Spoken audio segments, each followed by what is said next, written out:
younger generation.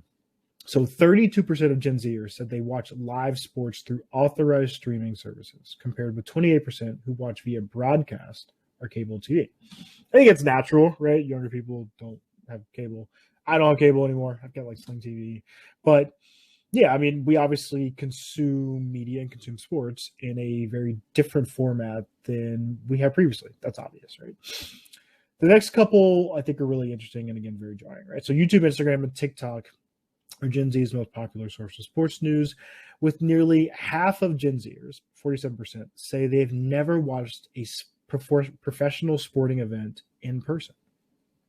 Right? That's where you're like, oh, yeah, okay. So people in that generation, I should say, right, aren't really like seeking out going to a live event. They'd rather consume either the news of sports or just sports in general via, like I just said, YouTube, Instagram, TikTok. Okay, interesting.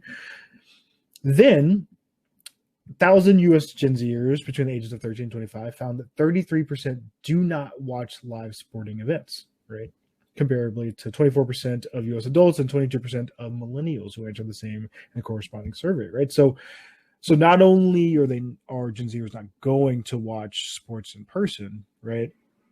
But they don't even watch it when it's on. Again, maybe because they don't have cable, but they don't even watch it when it's live, right? So that's where we're getting to this point in sports media where, like, do you need these high ticket people to kind of push the game, especially if you're going to just consume it on like YouTube, Instagram, and TikTok?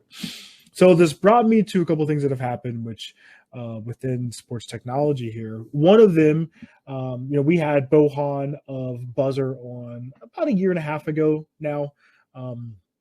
Loved what Bo was building out with Buzzer. Buzzer enabled you to follow, essentially kind of set an alert for either players or teams. And when those teams or players were in a game, you would get an alert of like, hey, like my easy example, right, of like the use case of Buzzer was when Russell Westbrook was doing, like, having all the triple doubles, right? And it'd be like, click in to, watch Russell Westbrook, see if he can get another triple double. Or another one right now would be Shohei Ohtani's up to bat, or he's pitching, like click in to watch, right? And it honestly just never really took off. The really getting the streamers and the content providers to kind of integrate with it was difficult there.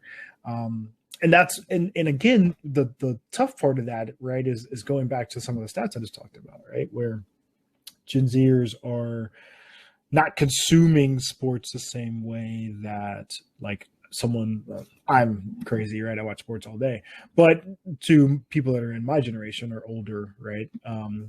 And so that becomes like a really tough thing when you're trying to like think through the landscape of what sports is going to be moving forward from a sports media perspective.